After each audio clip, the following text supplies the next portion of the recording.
vamos a ver el reconocimiento, las tareas detrás de un túnel. Primero hay que distinguir las fases del proyecto, que dependerán, como se las nombra, de libro en libro, de especificación en especificación y de país en país. Pero las fases que aparecen acá son muy entendibles. Dice, un proyecto puede tener la fase de estudios previos, de anteproyecto, de proyecto y construcción misma. Si hablamos en la fase de estudios previos, tenemos ciertos objetivos y ciertos métodos. Por ejemplo, solo vamos a usar información bibliográfica y cartografía geológica existente. Nada más. Y para eso queremos tener cartografía, litología, unidades geoestructurales, estudio general de formaciones y un modelo geológico en los estudios previos para tomar decisiones sobre dónde ver el túnel, secciones y lo que hemos hablado. Luego de que tenemos ciertas decisiones ya tomadas, vamos al anteproyecto. Ahí ya vemos fotointerpretación, fotografías aéreas. Ya podemos hacer geofísica, algunos sondeos y algunos ensayos. Ir a campo, quizás hasta hacer un túnel piloto, ¿no? Son los métodos. ¿Para qué? Para tener cartografía de detalle, unidades rocosas, las características, donde hay plegamientos, fallas, discontinuidades, etcétera, etcétera. Y luego pasamos al proyecto. Bueno, hay que ver todo a más detalle. Hay que ver la división en detalle de las unidades rocosas, el estudio de discontinuidades, todo detalle, interpretación geotécnica en cuanto a dónde puede haber deslizamientos, alterabilidad, clasificación geomecánica, parámetros de resistencia, deformación, acuíferos, permeabilidad, etcétera. Métodos, fotointerpretación geofísica, sondeos mecánicos, aquí dice cada 50 o cada 100 metros para un túnel, y ensayos. Entonces eso nos va a poder tener un modelo en el proyecto. Pero noten que normalmente uno empieza solo con la formación existente, algunos ensayos más a detalle. Y cuando construye el túnel, todavía debe hacer más cosas. Reconocimiento de detalle conforme se vaya avanzando, ciertos sondeos conforme se vayan avanzando, ciertos ensayos especiales, como por ejemplo saber los esfuerzos o deformaciones, ¿no? Durante la construcción es también posible. Nos interesa hacer una comparación de lo previsto en la fase del proyecto con y tomar decisiones y una previsión de la calidad del macizo rocoso por delante del frente y la presencia de agua. Bueno, esa es la idea general, entonces decimos lo que ya sabemos, con mucha calma, aplicamos a túneles. Luego decimos, por supuesto que siempre tenemos que saber el modelo geológico, repasemos algunas cosas de la geología y la geología estructural asociada con túneles. ¿Y qué es común? No son reglas, pero ¿qué es común? Entonces me dice, en primer lugar, mire, primero puede tener usted una formación geológica de ese estilo y construir un túnel. En ese caso, dice el eje del túnel es paralelo al eje del anticlinal. Este es un anticlinal y así. Si ese es el caso, está bien, así geológicamente hablando, debo yo pensar en eso, intentar. Me dice aquí, se debe evitar construir el túnel paralelo al eje del anticlinal. No es lo mejor en ese sentido. ¿Por qué? Porque aumentará la permeabilidad. En ese sentido es más posible que se formen grietas y entre el agua y puede suceder que haya mucha agua ahí. Eso no quiere decir que si alguien construye así no va a lidiar con los efectos, pero dice, si se trata de elegir, esa es la idea en cuanto a estructuras geológicas, y tiene un anticlinal, primero no necesita ir a lo largo del eje del anticlinal. Uno, por esta razón, mucho de agua, ¿no? Ahora, obviamente, no hay problemas por filtraciones si la capa impermeable está sin fisuras. Si realmente aparece en este anticlinal, yo veo que no va a haber problema. El agua entra, pero no termina en el túnel porque descubro que hay una capa impermeable de cualquier cosa. Entonces, por supuesto que no va a haber problemas de agua, ¿no? Pero en general, los geólogos dicen, se debe evitar construir el túnel paralelo al eje del anticlinal por esa razón. No hay que saber de memoria, pero son consideraciones que vale la pena verlas alguna vez en la vida. Dos, si este es un anticlinal, este es un sinclinal. Y aquí dice, ¿será posible que construyamos así? Dice aquí, el eje del túnel paralelo al eje del sinclinal y ambos hastiales son cinemáticamente inestables. Entonces, ¿qué quiere decir eso? Que si construyo así, pues debido a esta formación y esa, pues no estoy hablando de taludes, ¿no? Pero entiendo que la posibilidad de que esto produzca ciertas fallas en este sentido y de este otro lado en ese sentido es grande. Entonces, una vez más, la idea es no orientar el túnel paralelo al eje de anticlinales o sinclinales. No es buena idea, ni esto de acá. Nadie dice que no se pueda construir, se construye, ¿no? Pero si estamos eligiendo trazos, pues hay que evitar estos y hay que evitar esos, por la estabilidad y por la permeabilidad. Primera idea. ¿Qué otra posibilidad puede haber? Esta de acá. ¿Se puede construir en esa situación? Dice, este es el caso de un túnel ubicado en suelo estratificado con capas horizontales. No es posible. Ahora dice, los hastiales son cinemáticamente estables. El problema puede ser fallas flexurales de algunos estratos débiles. O sea, en otras palabras, si se tiene ese caso, hay que cuidar de que más bien puede romperse esto por flexión. Podría ser. O al hacer el avance con la presencia de diferentes materiales, puede ser que este sea un estrato muy duro, este muy blando, no sea tan fácil. Bueno, eso no quiere decir que no se puede, pero hay que tomar en cuenta que eso puede suceder en este caso. Y este otro caso que dice rumbo del túnel perpendicular al rumbo de las capas, ¿no? ¿Se entiende ahí las capas? Dice, en ese caso el portal sur es cinemáticamente inestable. Portal norte cinemáticamente estable. O sea, uno de ambos, uno de estos, involucra que puede y se puede ver una falla en bloque, ¿no? En el portal. O sea, si solo ve uno esta pared, puede deslizarse eso. Norte y sur se refiere solo a que uno va con esto y el otro en el otro sentido, nada más. Y el frente de excavación, el que veamos en este sentido, está cinemáticamente inestable. Y otra vez diferentes materiales para considerar cuando tengamos este caso. Bueno, también existen los túneles en ladera como este caso, con esa estratificación o con esta de acá. Y aquí dice estratificación favorable en este sentido, y si la roca es resistente, la ubicación del túnel es favorable y el túnel será estable en este caso. Por otro lado, la estratificación aquí es desfavorable, es una construcción inestable. Esto de acá tiende a ser más inestable. Y este de acá en este sentido, obviamente dice, es una estratificación favorable y la condición ideal para ubicar el túnel en una ladera. Y esta de acá me dice es una muy desfavorable para ubicar el túnel, una serie de fisuras, probablemente la roca está fuertemente meteorizada. Todavía hay varios detalles que un geólogo podría dar en mayor explicación, no importa, nosotros nos quedamos tranquilos y decimos, entiendo que debo observar esto que yo conozco, discontinuidades principales y el efecto que puede haber. Y debo cuidar, esto es la clave aquí, después de ver la geología, que sabiendo las orientaciones del túnel y las discontinuidades, pues ¿qué va a suceder? Se pueden caer partes, ¿no? Por ejemplo, este es el caso. Si uno ve el túnel y lo orienta de esa manera, puede caer un bloque de ese estilo. En estas ideas viene la idea de tener cuidado en cuanto a lo que puede ser la estabilidad. Puedo elegir siempre entre condición A, condición B, condición C. Y este de acá es el anticlinal, este es aquí el sinclinal y este está entre medio. Y uno dice, a ver, esta condición A es condición regular, la B desfavorable y la C muy desfavorable. Un poquito diferente a lo que vimos antes, pero igual en cuanto a idea general. Si uno va en el otro sentido, de aquí a aquí con el túnel, pues tiene otras condiciones en ese sentido y dice en esta condición A estamos hablando de favorable, en la otra desfavorable. Pero no nos preocupemos mucho, nosotros no es que vamos a tomar grandes decisiones en cuanto al trazado. Esto solo les pongo ahí para decir que obviamente hay una influencia al ver solo la estructura, esa es la clave, ¿no? Al ver solo la estructura hay cierta influencia y extra de la influencia que haya, vamos a aprender nosotros a ver cómo trabajar con los túneles. ¿Qué otro detalle hay que siempre entender cuando uno está haciendo túneles? Que puede tener ciertos flujos de agua y hay que tener mucho cuidado. Ejemplo, miren, una lutita puede ir intercalada con una arenisca otra vez. Y aquí dice, en esta arenisca en especial, no en esta otra, hay una presión de agua. Entonces estoy haciendo el túnel, avanzo, llego a esta lutita, excelente, paso la lutita y llego a una arenisca y luego llego otra vez a esta lutita. Y cuando estoy ahí, pues la tendencia es muy simple, me siento tranquilo, digo, es la misma anterior, pero avanzo y debido a que este en especial por estar entre lutitas puede tener una presión diferente, puede suceder eso. ¿No? Y si me sucede eso puede ser muy peligroso. Y si hablamos de agua, algunas veces decimos, mire, si estamos construyendo el túnel en ese sentido y toda la formación da lugar a esto, en un anticlinal aquí, es posible que el agua entre y termine con presiones en estos lados, es posible. Y uno tiene que saber que la presión en esos lados es mayor que al medio. Y en sus estudios debería poder determinar las presiones. Y si tiene presiones, hay que tener cuidado. Otra geometría, aquí este es un anticlinal, este es un sinclinal. Este estilo de geología va a dar lugar a que haya más presión de agua en el centro que en los bordes. Entonces, cuando estoy avanzando con el túnel, pues tengo que saber que en el medio va a haber mayor presión. Y eso en cuanto a unas ideas asociadas con la geología. Dicho eso, ahora queremos ver cómo excavar.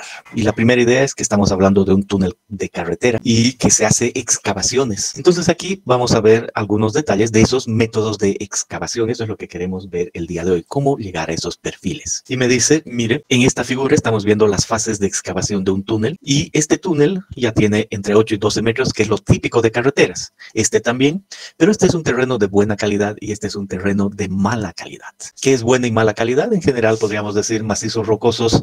Cuando en la clasificación de Wieniawski me dice calidad baja o calidad buena, ya entiendo que va a uno o a otro grado. Pero el día de hoy divido eso en forma general. Y me dice, si el terreno es de buena calidad, pues ya hemos hablado de que esta sección es típica de un túnel de carretera. Dependiendo de lo que vaya a poner ahí donde yo esté, va a tener entre 8 y 10 metros y aquí entre 8 y 12 metros. Y voy a querer excavar una primera parte. A esa parte se la llama avance. Y luego una segunda parte y a esta se la llama destroza central. Y luego lateralmente se llama destroza batallas laterales. Si el túnel es más pequeño, no necesito ir por fases, uno solo y punto. Pero aquí estamos hablando de túneles carreteros hasta 12 metros de largo. Si el terreno es de menor calidad, de mala calidad, se agregan fases y miren lo primero que hay que distinguir. Aquí no había ninguna contrabóveda y aquí sí hay una contrabóveda. Entonces, primera idea, las contrabóvedas están asociadas a terreno de mala calidad. Y me dice, igual que antes, una primera fase y luego una segunda, tercera y agregue esta, la 4, aquí dice 3, la 4, que es la contrabóveda. Entonces hay que ir por fases, pero no hay que olvidarse, uno puede construir todo el túnel entero si es más chico, ¿no? O por fases si es de estos tamaños, dependiendo los terrenos. Primera idea de la excavación. Luego aquí dice una caverna. ¿Qué quiere decir una caverna? Miren, hasta 20 metros de largo, 14 de alto. Entonces, un túnel está asociado con estas dimensiones y una caverna con algo más grande. Igual un terreno de buena calidad, uno de mala calidad, igual cierta norma. Pero aquí va en posición 1, 2, luego 3, 4 y luego 5 y luego en mala calidad de esta otra manera. 1 izquierda, 1 derecha, 2 y 3. Esa es la manera en la que uno construye y va en excavación en estos casos de caverna.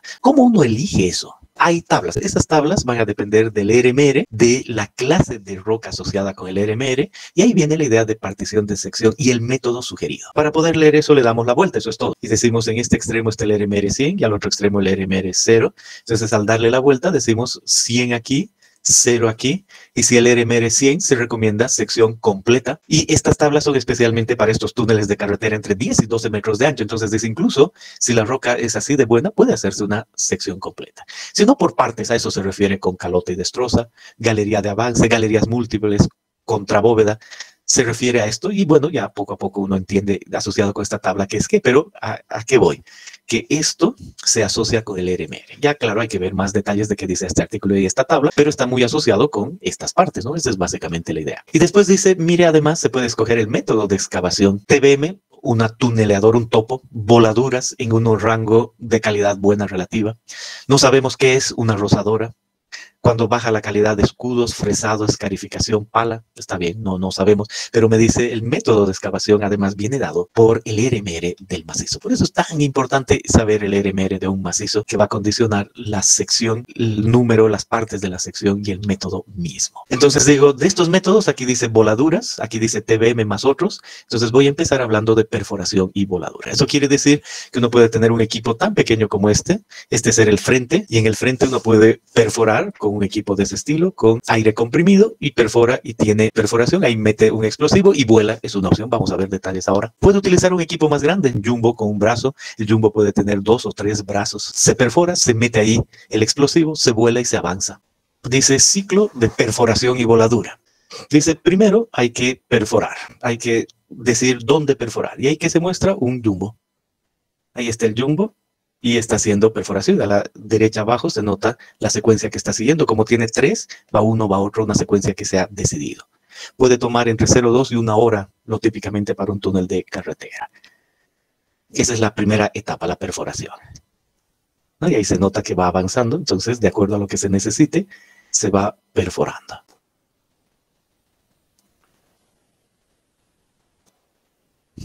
Ahí está. Entonces, de más cerca, eso que es la perforación. Esa es la idea. Se perfora, se pasa a otro. Se perfora, se pasa a otro. De acuerdo a un diseño de cómo volar. Y muy especialmente hay un sector que se llama el cuele. Ahí se está haciendo el cuele con perforación más ancha y más seguida. Pero bueno, la idea es esa sola. Esa es la forma en la que se va perforando y volando. A veces puede perforarse incluso en algunos sectores de forma inclinada, ¿no? El cuele puede tener esas inclinaciones. Es también posible.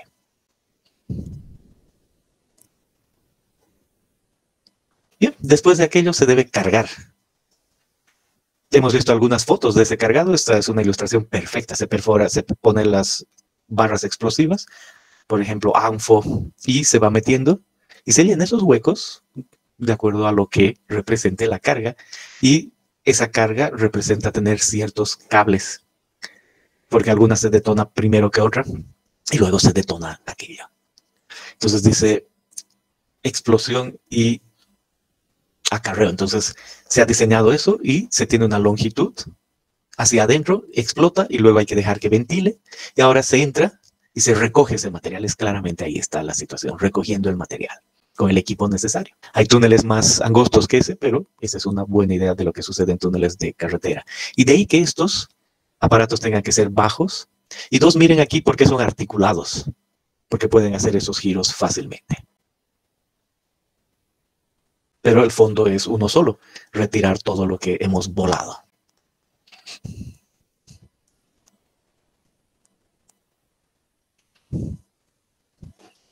Después de aquello, lo que hay que hacer es la limpieza. Hay una serie de protuberancias, entonces podemos nosotros entrar con este equipo y dejar, o con este otro, y a partir de eso queda nuestra pared nivelada.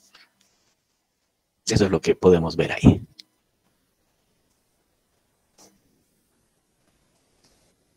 Y ahora el concreto lanzado. Entonces ahí va el equipo de concreto o gunitado y se pone el concreto. Por supuesto, esto es automatizado. Normalmente puede haber una persona con la manguera, pero ahí va. Y esa es parte ya del sostenimiento. Y después es muy común poner los pernos. Ahí están los anclajes. Y muy común son los pasivos. No activos, sino pasivos. Entonces ahí va la perforación, va la inyección o el mortero. Y hay varios métodos que vamos a ver, pero ahí están los anclajes en diferentes lugares, en este caso algo cinemático. Entonces una perforación, el anclaje, la inyección y tenemos pernos. Y ahí está el sostenimiento entre concreto y pernos, ¿no? Es lo que se puede ver ahí. Y algunas veces se necesita poner cerchas, esas son las cerchas, como parte del sostenimiento antes de seguir avanzando. Entonces ahí están las cerchas, algunas veces.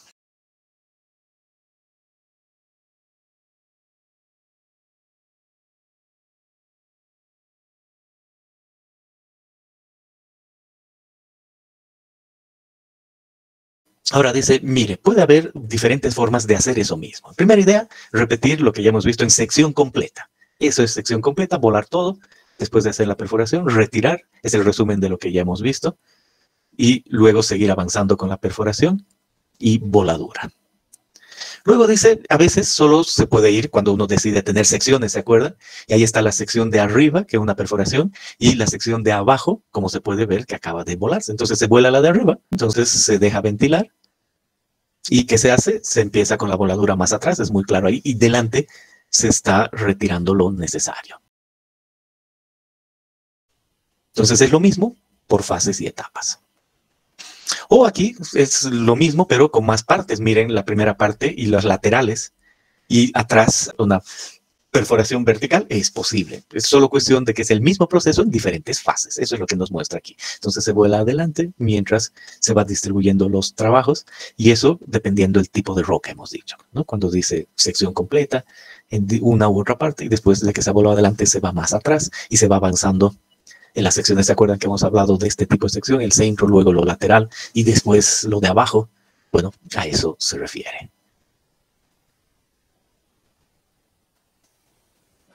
Entonces, repasemos algunas cosas que hemos visto en esta perforación y voladura como método. Si vemos la sección, en general era esta de acá, y primera idea, tienen nombres las diferentes partes. Esta central, donde se vuela primero, se llama cuele, y el alrededor contracuele. Esto es lo que primero vuela y necesita un diseño especial. El otro sector grande se llama destroza, así en este término de perforación y voladura. Este de acá, y por supuesto varía dependiendo del país, pero en nuestra referencia esta es la zapatera, y aquí está el contorno. Entonces hay que diseñar para poner perforaciones en el contorno y en la zapatera, y poner explosivos para que no vayan más allá y que todo el resto vuele, y esta es la primera parte en volar. Eso es lo que sabemos de la perforación y voladura. Y aquí está un esquema de tiro típico. Entonces una vez más uno dice, aquí está el cuele y el contracuele, esta es la destroza, y aquí en la base la zapatera y el contorno. Entonces se nota evidentemente que se tiene cierto cuidado, y miren las distancias aquí al borde, son unas, aquí otras, y en relación para esto. Entonces hay diferentes puntos que hay que considerar, y esto se diseña. Aquí dice detalle del cuele. Este, por ejemplo, es un detalle. No estamos diciendo que estamos aprendiendo a diseñarlo, pero es un detalle. Dice, estas perforaciones tienen de 45 a 51 milímetros, y estas otras son más grandes, 102 milímetros.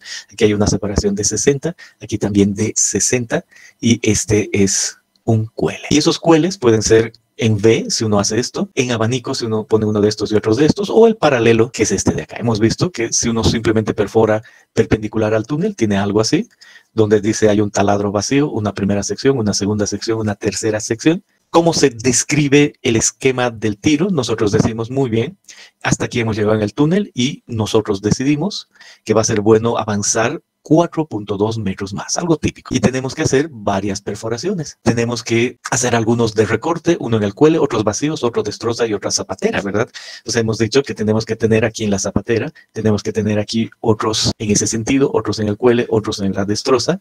Y nos dice, lo típico es que diseñemos eso. ¿Cuánto en el recorte, que se refiere a lo lateral?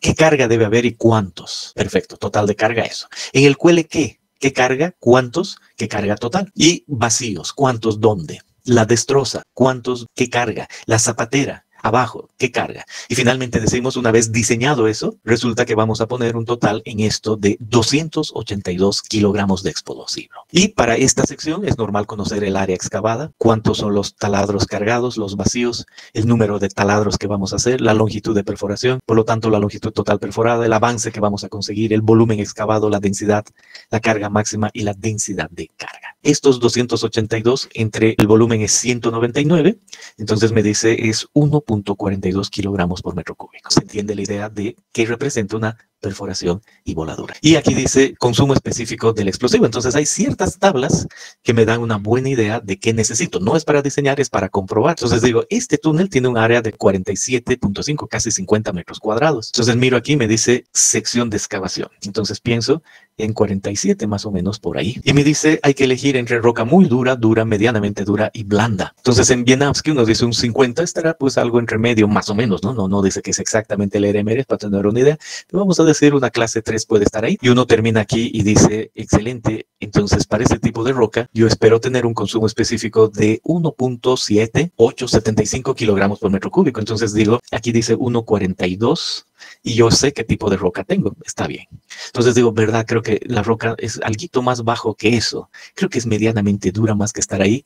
Entonces 1.40 y tantos. Ah, excelente. Entonces realmente este es un buen diseño, lo apruebo tranquilo porque coincide con las ideas generales. Por supuesto, el saber que sea aquí 1.7 o 1.4 ayuda en cuanto a alguna definición. Y hay una realidad. Noten, estos términos son generales. Entonces uno vuela sus 4 primeros metros de túnel y vuela 4.2 y aprende. Utiliza estas gráficas, esto, y dice, perfecto, a la primera salió bien, voy a mantener para este tipo de roca. Pero también puede decir mucho, todo estaba bien, pero la siguiente veo el mismo tipo de roca, entonces voy a bajarle esto porque ha resultado que mi estimación no estaba aquí, debería estar aquí. ¿Cómo me equivoqué? Debería verla como blanda, claro. Entonces bajo. Funciona así en túneles, eso es normal. Si uno va a hacer 1000 metros de túnel que calibre algunas cosas dependiendo del tipo de roca que vaya a ver, puede ser, ¿no? Nadie dice que uno juegue y vuele el doble de sección, pero que calibre es normal cuando uno hace perforación y voladura. Y bueno, también está la decisión de explosivos. Entonces dice, uno puede escoger anfos, hidrogeles, emulsiones, anfos pesados, gelatinosos, pulverulentos, explosivos de seguridad, y el nombre comercial puede ser diferente, ¿no? Entonces uno dice, eso sí que vamos a dejar a la gente que sabe de explosivos, pero siempre hay ideas que uno entiende. Rocas blandas, carga de columna de barrenos, rocas blandas y semiduras, barrenos con temperaturas elevadas, entran los anfos. ¿Qué otra cosa uno puede verificar? Sabiendo las cargas, uno puede verificar el número de taladros. Y dice otra vez, yo tengo 50 metros más o menos, ¿no? Y aquí me dice roca competente, medianamente competente, fácilmente disgregable, y uno sube y algo al medio y le dice, debe haber por metro cuadrado tantos. Entonces había 100 antes. Entonces aquí dice, si estoy en este orden, 1.8 por metro cuadrado. Si son 50 metros cuadrados por 1.8, ¿no? Entonces casi 100. Entonces uno tiene esa forma de verificar, no de diseñar o de hacer un prediseño, ¿no? Si seguimos avanzando, no nos olvidemos que podemos nosotros estar en esta fase. Hemos dicho una fase 1. Y cuando avanzamos, o el de arriba o el de abajo, puede ir ahí, se llama frontal. Pero también puedo hacer perforación y voladura en banco. Es obligatorio que vaya frontal, pero esta de acá puedo hacer en banco, ¿no? Entonces perforar en esa manera es posible. Entonces no vamos a entrar al túnel mismo, pero queremos unos minutos ver algunos valores asociados con esto de voladura en banco, ¿no? Que puede estar fuera o puede estar dentro del túnel. Y me dice, mire, lo primero que uno sabe es que tiene que volar cierta sección. Esa distancia y la altura del banco. Entonces lo primero que uno conoce es un volumen que tiene que volar. ¿Y qué tiene que diseñar? Tiene que diseñar el número de perforaciones que va a hacer. Y para eso lo que tiene que diseñar es un espaciamiento E y lo que se llama un burden B. O sea, distancias B, E, y me va a dar el número de taladros. Además, tengo que diseñar la profundidad. Y aquí me dice, cada uno de estos tiene una longitud de perforación, lo que involucra la altura del banco, una sobreperforación hacia abajo, y adicionalmente a la sobreperforación tengo que diseñar una altura de columna. Y la altura de columna no parte desde arriba, sino que tiene una distancia que se llama taco, luego la distancia y hasta el fondo de la perforación otra distancia. Tengo que diseñar eso. Y además tengo que diseñar el diámetro que tiene que haber. Entonces ese es el diseño que hay que hacer aquí. Por ejemplo, ¿qué vamos a volar? ¿Cuál es el volumen total? Una longitud por el ancho por la altura. Y ese va a ser el volumen. Y por supuesto, si multiplico por la densidad, puedo saber la masa total que voy a volar. Segundo dato dice, mire, usted necesita saber el diámetro. Ese es parte del diseño. Y el diseño dice, mire, no complique mucho, vamos a ir un poco rápido, pero dice, mire, agarre la altura que quiere volar del banco, divide entre 4 y ese es el diámetro. Por ejemplo, si su banco tiene 5 metros, divide entre 4 y eso le da 1,25. Considerando que el diámetro adecuado expresado en pulgadas será igual a la altura del banco en metros dividido en 4. Entonces aquí me dice 1 pulgada con 25. Es lo que cuando esto meto en metros, esto sale en pulgadas. Y 1,25 pulgadas es 32 milímetros o 1,25 de pulgada, es lo que dice acá. Y después me dice, tiene que perforarse una longitud de 2 veces aquello. Si entra en pulgadas estos, en otras palabras, 1,25 de pulgadas multiplicado por 2, o si quieren aquí 3 pulgadas por 2, el resultado es en pie. Solo hay que tener cuidado y digo, la longitud que debe tener esta perforación es esa. Y aquí viene otra vez la longitud o profundidad del taladro que venía aquí. Me dice, mire, si usted ya ha elegido cuál va a ser la distancia entre sus perforaciones, la longitud es 0,3 de esa distancia. Entonces dice, si ya ha elegido el B, entonces la longitud hacia adentro de perforación tiene que ver con lo que acabamos de decir. Bien, sigamos adelante. Y dice, pero hay una sobreperforación. No olvidar aquí sobreperforación, de donde quiere ir desde la altura, tiene que ir una sobreperforación. Entonces dice, igual no hay de qué preocuparse, esa sobreperforación depende de la roca y tiene mucho que ver con el diámetro. Entonces, si ya eligió un diámetro, ya sabe cuánto es de sobreperforación. O no utilice eso y diga solo la sobreperforación. Si ya ha elegido B, es 0,3 por B. Entonces uno dice, qué interesante. L, B, S, P vienen dados de esa manera. Y la longitud que viene aquí arriba, donde no debe haber carga, se llama taco. Entonces, igual, el taco puede ser la longitud que he dicho que voy a perforar, menos esta sobreperforación entre 3, o a veces igual a eso. Dice, si este espesor he elegido como B, entonces este taco también puedo yo decidir que sea B. Pero miren qué fácil es, en base a B, uno va dando las diferentes alturas. O a veces ese T es así, o a veces es así cuando la roca es muy dura, etcétera, etcétera. Y después dice, y la altura del banco, cuánto uno quiere volar.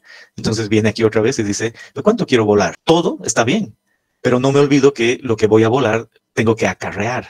Entonces aquí me dice esa altura del banco que esté relacionado con la capacidad del cucharón de la excavadora que va a manejar. Si es una chiquita, esa altura que sea menor. Eso es lo que además dice, está bien. Y después viene este que he dicho, si ya he diseñado eso, ¿qué hago? Entonces dice, este B puede ser tan fácil como que sea igual al diámetro, que esté en pulgadas, igual a B en metros. Puede haber otras con otras ecuaciones. Con dinamita, con emulsiones puede variar un poquito. Por supuesto, uno termina eligiendo. Pero miren qué interesante. Si yo he elegido que esto sea 1 pulgada, el ancho B debe ser 1 metro. Si esto he elegido que sea 1,25 pulgadas, esa distancia debe ser 1,25. Y uno ajusta un poquito y dice, no, mejor que sea esto de acá, en roca blanda, muy dura. No, pero voy a utilizar esta otra explosiva. Claro, hay varias cosas. Pero, o esta otra ecuación. Y nadie dice que una es mejor que la otra, solo uno debe leer un poco y ya tiene el ancho. Y si tenía el ancho, tiene la longitud, y si tenía la longitud, tiene varias cosas. Y ahí aparecen otras, y ahí uno dice tremendas ecuaciones, la fórmula de Andersen, B, miren la fórmula de Andersen. Y uno compara y dice, esta no tiene L, no importa, o sea, es otra. Y uno calibre, dice, mejor esta, mejor el otro, vuelve a diseñar. O de este otro autor y dice, está en función de esto. Perfecto, no hay lío. Y ya ha diseñado B. Y uno dice, ¿y el espaciamiento? Dice, puede tomar en la práctica, es igual a B. O puede ser 1,3 a 1,5B si realmente quiere una malla rectangular. Y puede probar con L sobre B, con relaciones 3 a 1 o cualquier otra cosa. No hay problema. Puede uno tener varias ecuaciones, pero tiene. Entonces ya ha diseñado todo lo que representa longitudes. Ahora quiero saber la carga explosiva. ¿Cuál debe ser la columna que debe explotar? Y ahí digo, hay la carga de fondo y la carga de la columna. Carga de fondo, y miren los números, 1,3 de B, facilito. Carga de la columna, L menos F más del CF calculado antes, listo. Usualmente tantos, entonces ya tiene ambos valores, hay que tener cuidado de leer más para los detalles, pero me está diciendo, finalmente, mire, a esto es lo que vamos. ¿Queremos volar este banco? Acabamos de decidir cuánto debe ser esto, hemos visto cuál debe ser la longitud del taladro, o sea, todo lo que hay que perforar hasta el final, lo que involucra una cierta altura más una sobreperforación, y ahí debo poner un primer cebo, y luego aquí unas distancias para la carga de fondo y unas distancias para la carga de columnas y el taco aquí.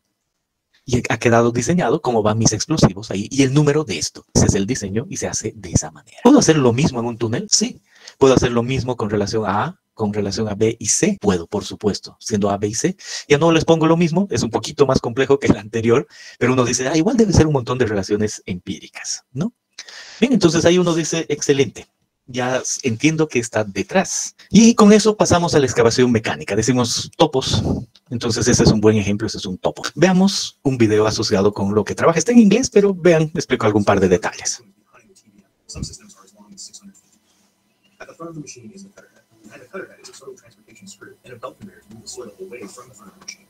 You can see on the right, train cars remove excavated soils, sometimes along conveyor or pressurized piping tubes. The rail system is also used to bring supplies and the concrete segments that form the inside structure of the tunnel. Bueno, lo que acaba de mostrar son rieles para traer material y sacar el suelo que sale o la roca.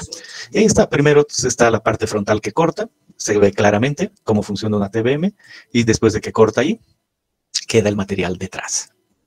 Ahí está. Y ese material que queda detrás es el que tiene que ir atrás, tiene que salir del túnel, de ahí viene este tornillo sin fin. Entonces saca el material del frente, lo lleva hacia atrás, eso es todo lo que está sucediendo ahí. Y ese va atrás, ahora sigue una cinta, y la cinta lleva a los carros y eso sale del túnel. Esa es la manera. Entonces así se va avanzando en la excavación misma. Y este túnel va a ser circular, ¿no? Obviamente. Ahora, ahí detrás dice, tengo material, tengo concreto, dovelas de concreto, que tengo que ponerlas como sostenimiento y revestimiento. Y ese es el proceso. Llega.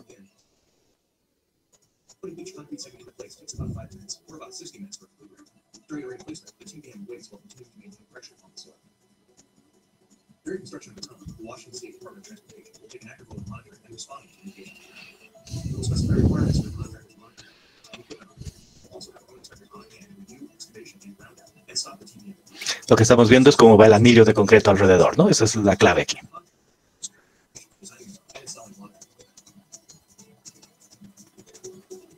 Y el sistema que existe para que eso quede fijo.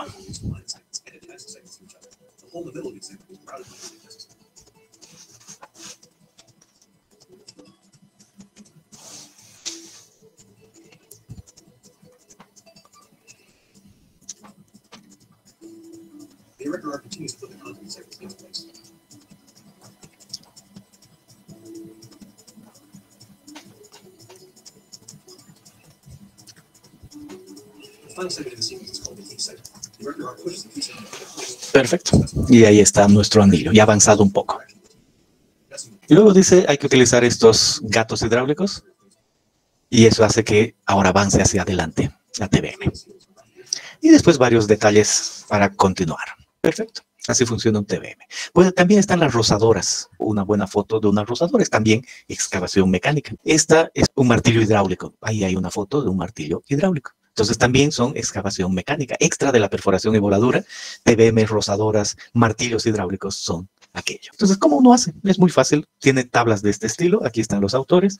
Y dicen, mire, la resistencia a la compresión de la roca intacta es esta. Y aquí está el RQD. Y he decidido que va a ser mecánico. Entonces, la resistencia a la compresión, por decir algo, ¿no? Es aquí, con el RQD. Por lo tanto, caigo en la categoría C. Y ahí digo, si es la categoría C, estoy aquí. Por lo tanto, un topo, una TBM es adecuada. Una de más de 25 o una menos de 25. Una rozadora es adecuada. Una grande, una mediana, pero ya más pequeña no, martillo no, pala no. Si el sigma C es mucho más bajo y el RQD también, entonces estoy en la categoría G y el G me dice no use topo, se va a hundir, no use rozadora, quizá la más pequeña, use martillo o use una pala, una retroexcavadora. Eso es porque hay ciertas categorías en las que es posible usar palas. Así se decide qué excavación mecánica puede uno tener. Eso es lo que queríamos saber para